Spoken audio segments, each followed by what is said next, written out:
Welcome back to the Teacher's AI Cafe. I'm Kane, a teacher and a parent who wants AI to give us back our time. I share practical classroom-tested AI strategies to cut down your workload, improve your feedback and reduce stress so you can get your evenings back and be more present with your friends and family. No jargon, just actionable steps. Grab your mug. Now let's get going. Today I want to talk to you about a challenge that sits right at the front of our schools, especially for those of us working in career education like myself. Transition planning and working out senior secondary pathways or through senior schools, depending where you are in the world. We are preparing students for the world of work to give them the skills, the knowledge and the adaptability to actually shift as the environment shifts over the next, most of my time, you've got 50 years of working. Yet in many schools, conversation about artificial intelligence still sits on the edges or not even discussed at all, or discussed informally as we move around. Now, we've discussed it as a classroom tool, we've talked about cheating issues, or even as a novelty. But the deeper issue is this: AI is already shaping employment, job security, career planning, and the kinds of adaptability our students will need to after school. And I don't think we're really set up to do this at the moment. What struck me was two articles locally here in Australia I read about. This is no longer a theoretical future problem. One article is based on the Real Jobs Report for 2026. This is the Australian context, which says 36% of Australians worry about AI could replace key tasks within their role within the next decade. 39% feel unprepared for the major changes in the future of work, and 66% expect to have multiple careers over their working life, and that in itself is not really an issue. But this is a huge signal for schools.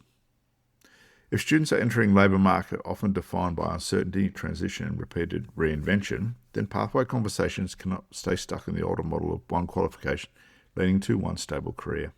And this is where it's traditionally been felt. Though we do talk to the students how they think most people will have up to at least 5 different careers over their life as they evolve and change. And part of that, I have those conversations with students, is the ability to adapt and change. And I'll talk about students within in the school system, that why we teach particular content. Say in HASS, we teach particular skills. We do the Romans and the Vikings in history, for example. At the core of it, we're actually teaching skills which are adaptable for other situations. The content itself is often a mechanism to develop those skills.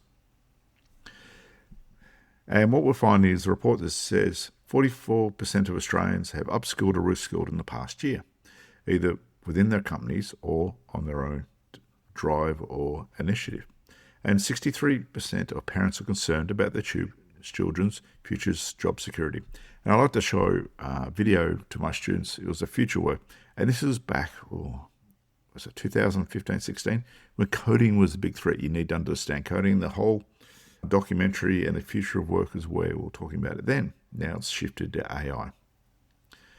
And like I said, it's a continually evolving thing and there's lots of studies coming out, but it tells us two things. First, adults are already adapting. Second, families can feel the instability that's actually coming and the uncertainty comes and stress that comes with that.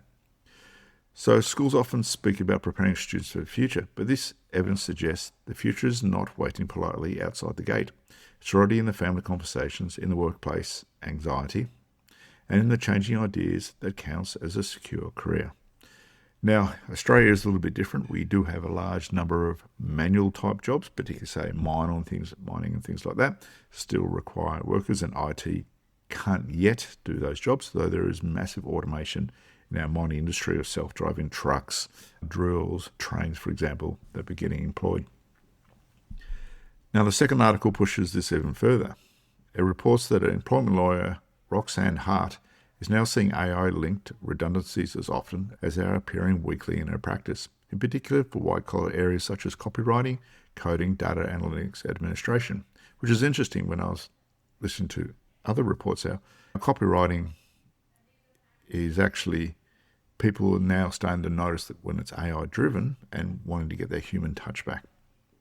Even though this is anecdotal rather than the national data or crisis, it matters because there is exactly the kinds of roles many schools still subscribe to students as sensible modern professional pathways. If these entry points are already changing, then teachers and career practitioners need to stop presenting the office-based knowledge economy as if they're untouched and stable, because AI is so good at the knowledge and adapting with working with data and coming up with answers faster than humans can do. This is where the challenge for teachers becomes quite serious. And we're not just talking about educational teachers here. I'm talking about all teachers in the school, because we've all got our different specialities. We're not simply helping our students choose subjects or write resumes. We're helping them form a mental model of a world they're moving into. If the model is outdated, then our advice can become outdated too. A student may still need literacy, numeracy, teamwork, and qualifications, of course, but they also need something else now: the ability to navigate technological disruption, keep learning and shift across roles, understand how AI may change tasks inside jobs, and just not entire job titles. One of the most important findings from the Rural Insurance Report is that 45% of Australians say AI has had no impact on their current role, while 38% report a positive impact, and that is good. That matters because it stops us from becoming simplistic about the idea of what AI can do. This is not a story where AI destroys everything overnight. It's messier than that. Some jobs are being reshaped, some tasks are being automated, some workers are gaining in productivity. I know I am when I use AI.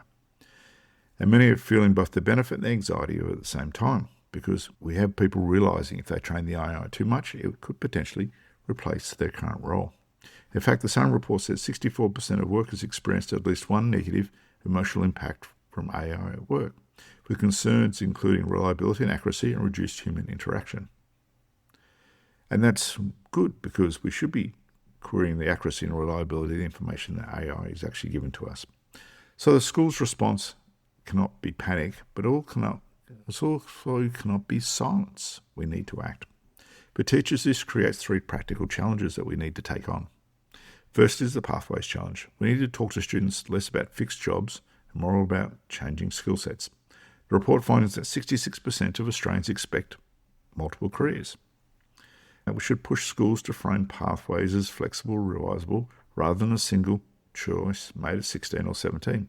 And I often talk to students about that your starting job is nowhere near your finishing job. The second is actually a curriculum challenge. If AI is already affecting roles in writing, admin, coding, and data work, then students need more than tool exposure. They need judgment.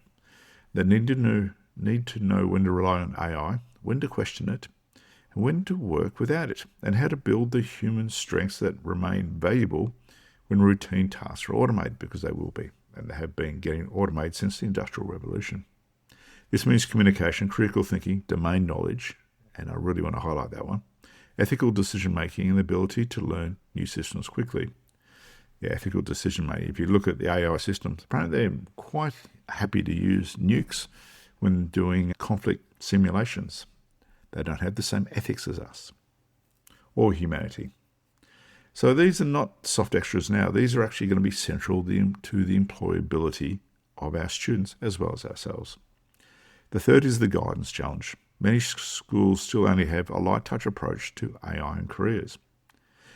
And I can say my school's a little bit different because I run the careers and I'm really into AI, so I bring that perspective in there. But I know that's not the case of all career practitioners across the network. We might show students how to make a resume, search for courses, or use LinkedIn to build a network.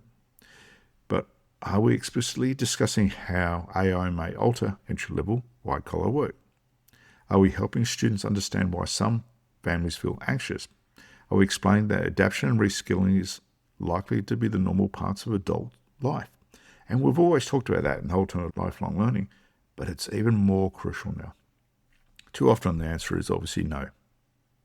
Yet the data suggests that these issues should already be part of the careers education, especially in years 10 to 12.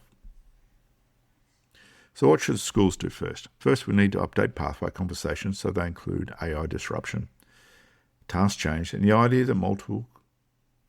of having multiple career stages. Second, we should teach students how to see AI not as magic, but as a force that can be both assist and unsettle work. Third, we need stronger links between subject teaching and employability, so that students understand why deep reading, writing, speaking, and problem solving still matter in an AI-shaped economy. Ironically, the rise of AI makes human capability more important, not less, because we are different to AI. We are unique. And we can bring perspectives it cannot do at the moment. The real danger is not that schools use too much AI or too little. The danger is that we keep talking about post-school pathways as though the world of work is basically the same as it was 5 years ago, or even 3 years ago. It is not. Australian workers are already feeling uncertainty, already reskilling, and already questioning the stability of familiar career routes, particularly in the white-collar area. And if schools do not address that directly, then we risk preparing students for a labour market that no longer exists. And when you look at, I think it's Reform in the UK, is looking to massively push in the traditional blue-collar workers back into them. For one, they're in massive short supply. And two, AI cannot do a lot of those jobs. Like things like the plumbers, electricians, the sparkies, they can't do it yet. So there's guarantee of good income, employability for a long period of time. And when people talk about AI, we can see there's significant change. What we don't know is all the disruptions come, how long it will take work through the system. Over time, it will create new jobs and destroy existing jobs, as all new technology does. But some people are talking about up to 20 years for this to actually sort itself out. What do we do with high unemployment, people without purpose in the meantime? Because that's not good. Thank you for listening today. I'd love to hear your thoughts. Drop an email, hit me up on social media, because I think this is important as educators to have this broader perspective of how the world is changing and how we adapt and get our students on the right path with the right skills and knowledge and mindset to thrive in such a world. Till then, keep experimenting and look after yourselves.